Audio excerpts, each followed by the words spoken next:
Puji Tuhan, salam sejahtera di dalam nama Tuhan Yesus Kristus bagi kita semua, saudaraku dimanapun kita berada.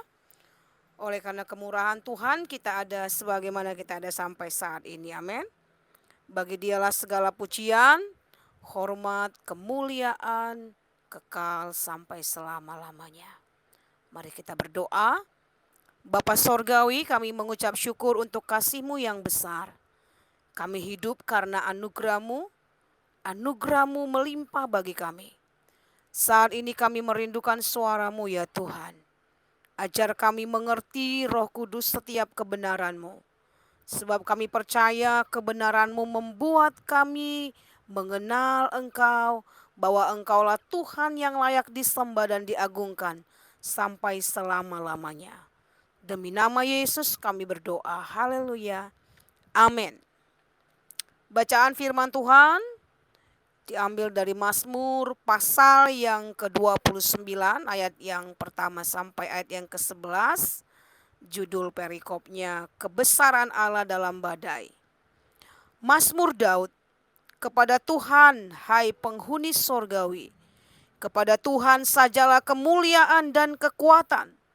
Berilah kepada Tuhan kemuliaan namanya. Sujudlah kepada Tuhan dengan berhiaskan kekudusan. Suara Tuhan di atas air, Allah yang mulia mengguntur. Tuhan di atas air yang besar. Suara Tuhan penuh kekuatan. Suara Tuhan penuh semarak. Suara Tuhan mematahkan pohon aras, bahkan pohon aras di Libanon. Ia membuat gunung Libanon melompat-lompat seperti anak lembu, dan gunung Sirion seperti anak banteng. Suara Tuhan menyemburkan nyala api. Suara Tuhan membuat padang gurun gemetar. Tuhan membuat padang gurun Kades gemetar. Suara Tuhan membuat beranak rusa betina yang mengandung, bahkan hutan digundulinya. Dan di dalam baitnya setiap orang berseru hormat. Tuhan bersemayam di atas air bah. Tuhan bersemayam sebagai raja untuk selama-lamanya.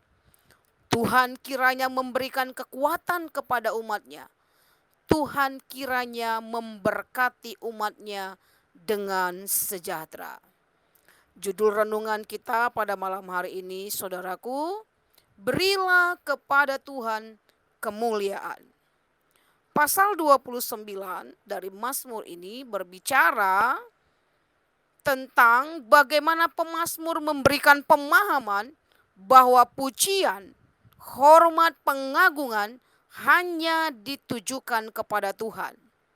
Jadi di dalam ibadah kita, bagaimana kita mengerti terhadap siapa dan apa yang dilakukan oleh Allah bagi kita.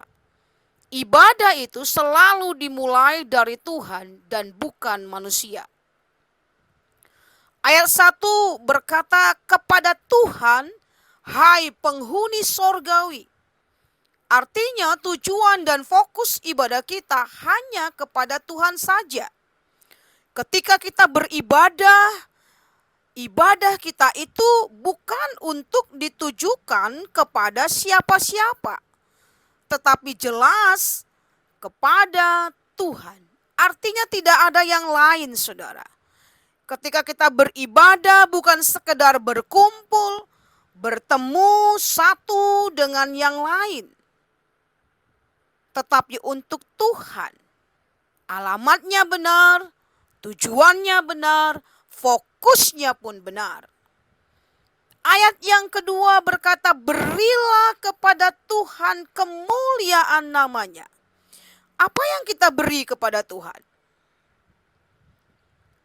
Uang kita, saudara? Saya mau berkata bahwa Tuhan tidak perlu uang kita. Tuhan punya segala sesuatu. Tuhan yang empunya langit dan bumi. Firman Tuhan ini berkata, berilah kepada Tuhan. Beri pujian.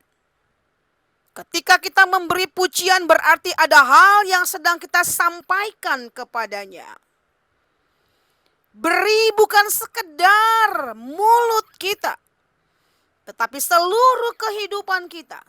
ada suara, tenaga, ada emosi, bahkan hati kita berikan kepada Tuhan. Bukankah Tuhan sudah memberikan segalanya bagi kita, saudara? Dia lahir, datang dari sorga, turun ke dunia yang penuh dengan dosa. Dia mati di Golgota untuk selamatkan saudara dan saya. Tetapi dia tidak hanya mati, tidak selamanya mati. Tetapi dia bangkit, dia menang, bahkan dia berjanji akan datang kembali.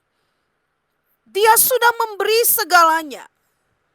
Ketika kita memberi seluruhnya juga kepada Tuhan, memuji Dia dengan mulut kita, dengan suara kita, dengan hati kita yang mengasihi Tuhan.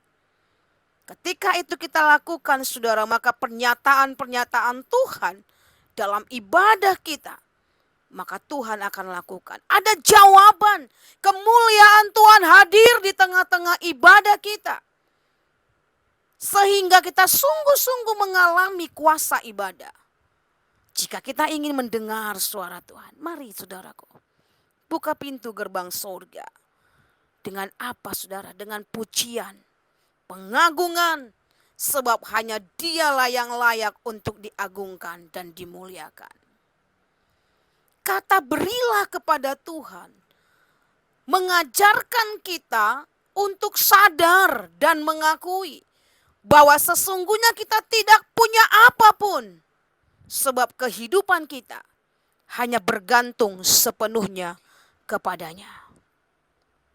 Saudaraku yang dikasihi oleh Tuhan Yesus Kristus, tentu kita tidak menyembah Tuhan yang mati atau patung yang tidak dapat berbuat apapun.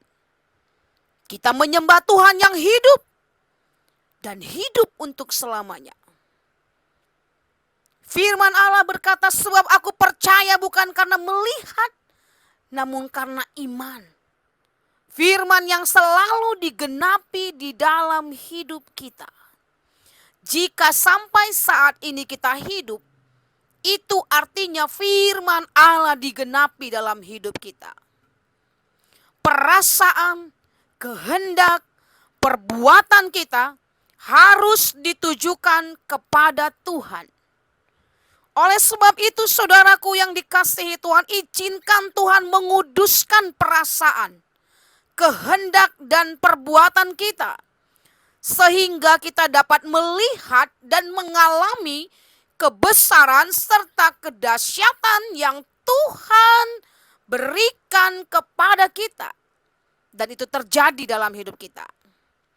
Waktu kita memuji Allah, memuliakan, mengakui kekuatannya, maka kekuatan Tuhan akan memenuhi hidup kita. Dan itu kita dapat alami dalam ibadah. Ayat yang kedua bagian B berkata, sujudlah kepada Tuhan dengan berhiaskan kekudusan. Mazmur 24 ayat yang ketiga dan keempat berkata, saudara, siapakah yang boleh naik ke atas gunung Tuhan? Orang yang bersih tangannya dan murni hatinya. Tidak sembarangan orang dapat menghampiri Tuhan. Firman Allah jelas berkata, orang-orang yang bersih tangannya, kudus hatinya, itulah yang dapat menghampiri Tuhan. Dan tentu kita mengerti, kita tidak dapat menguduskan hidup kita. Yang dapat menguduskan kita adalah Tuhan itu sendiri. Oleh sebab itu berikan hidup kita untuk dikuduskan oleh Tuhan. Kata sujud bukan sekedar bentuk atau gerakan. Tetapi kata sujud itu berbicara tentang sikap hati. Bukankah hati itu adalah sumber dari segala sesuatu? Berbicara tentang hati yang penuh dengan penyerahan. Tidak setengah-setengah. Tidak ibadahnya sekedar, tetapi sungguh merindukan lawatan Tuhan. Dia merindukan apa yang Tuhan akan kerjakan dalam hidupnya ketika dia beribadah. Ada kerinduan yang dalam untuk mengalami jamahan Tuhan. Sehingga waktu ia datang beribadah, pulang pun dia mengalami kemenangan. Imannya semakin diteguhkan ketika dia menaikkan pujian yang sungguh di hadapan Tuhan, mendengar suara Tuhan. Jadi saudara, ibadah bukan berbicara tentang sekedar liturgi dan susunan-susunan acara yang ditata sedemikian rupa. Ibadah berbicara tentang sikap hati. Dan sikap hati ini berbicara tentang saya dengan Tuhan. Ada sebuah pujian berkata, saudara, ku beri kemuliaan dan hormat. Ku angkat suara pujian. Ku agungkan namamu sebab engkau besar. Jadi ketika kita memberi kepada Tuhan, maka kita juga akan mendengar suara Tuhan. Ayat yang ke-3 sampai ayat ke-9 berbicara tentang suara Tuhan yang diperdengarkan kepada kita. Suara Tuhan itu dahsyat dan berkuasa. Dikatakan pada ayat yang ketiga, dia seperti air yang menggelegar dan dahsyat. Dia seperti pohon aras di Libanon, seperti guntur. Jika kita mengerti, saudara, kekuatan yang terbesar di alam semesta ini adalah air. Tidak ada seorang pun yang dapat membendung air. Tetapi itu melampaui segala sesuatu dari apa yang firman Allah katakan. Suara Tuhan melampaui suara air yang dahsyat itu. Ayat yang kelima berkata, suara Tuhan itu seperti pohon aras di Libanon. Tahukah saudara bahwa pohon aras yang di Libanon itu adalah pohon yang dipakai oleh Raja Salomo untuk membangun bait suci. Tetapi pohon yang kuat itu pun tidak dapat disejajarkan dengan kekuatan dan kebesaran Tuhan yang dahsyat. Betapapun kuatnya pohon aras itu tetap tunduk pada suara Tuhan. Suara Tuhan mengatasi segala sesuatu. Artinya jika kita sungguh-sungguh dalam beribadah, mendengarkan suaranya, kita merasakan kehadirannya, maka percaya saudara, ketika kita mengalami itu, maka kemenangan seperti yang firman Allah janjikan, itu menjadi bagian kita. Bagi orang percaya, suara Tuhan adalah suara yang meneduhkan. Tahukah saudara, ketika murid-murid menghadapi satu masalah di tengah badai yang begitu besar, suara Tuhan membuat badai itu menjadi teduh sekali. Suara Tuhan mendatangkan sukacita, bukan penghakiman. Suaranya membuktikan penyertaannya sungguh nyata. Suara Tuhan dapat membuat segala ciptaannya tunduk, seperti rusa dan hutan menyembahnya dengan hormat dan mulia. Terlebih saudara dan saya, kita adalah umat-umat tebusannya. Biarlah kita memberi pujian, pengagungan, penghormatan yang sungguh hanya kepadanya, sebab kita mengasihi Dia. Oleh sebab itu, saudaraku yang dikasihi oleh Tuhan Yesus, setiap kali kita melakukan ibadah-ibadah kita, jangan lakukan ibadah itu sekedar, tetapi lakukanlah dengan hati yang mengasihi Tuhan, sungguh-sungguh, sebab di dalamnya kita mengalami sesuatu yang indah yang Tuhan sudah siapkan bagi kita. Setiap orang percaya menguduskan dirinya dan datang sujud kepada Allah semesta alam. Kita percaya kebesaran dan kedahsyatan Tuhan menjadi bagian kita.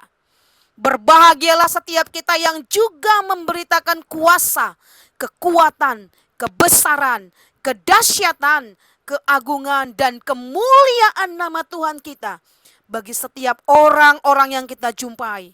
Karena Dia Tuhan sudah lebih dahulu menyatakan semuanya itu bagi kita. Mazmur 29 ayat yang ke-11 berkata, kiranya Tuhan memberikan kekuatan kepada umatnya. Tuhan kiranya memberkati umatnya dengan damai sejahtera. Mari kita berdoa. Kami mengucap syukur kepadamu Bapa di dalam nama Tuhan Yesus Kristus. Sebab kasih-Mu besar bagi kami. Kami mengerti segala pujian pengagungan kami hanyalah untuk-Mu. Dan kami percaya suara-Mu adalah suara yang dahsyat. Mengatasi segala apapun yang ada di alam semesta ini. Ajar kami tetap percaya Tuhan. Dan mendengar suara-Mu dengan benar. Sebab Engkaulah yang sanggup melakukan segala sesuatu di dalam hidup kami. Demi nama Yesus kami bersyukur dan berdoa. Haleluya. Amin. Tuhan Yesus memberkati.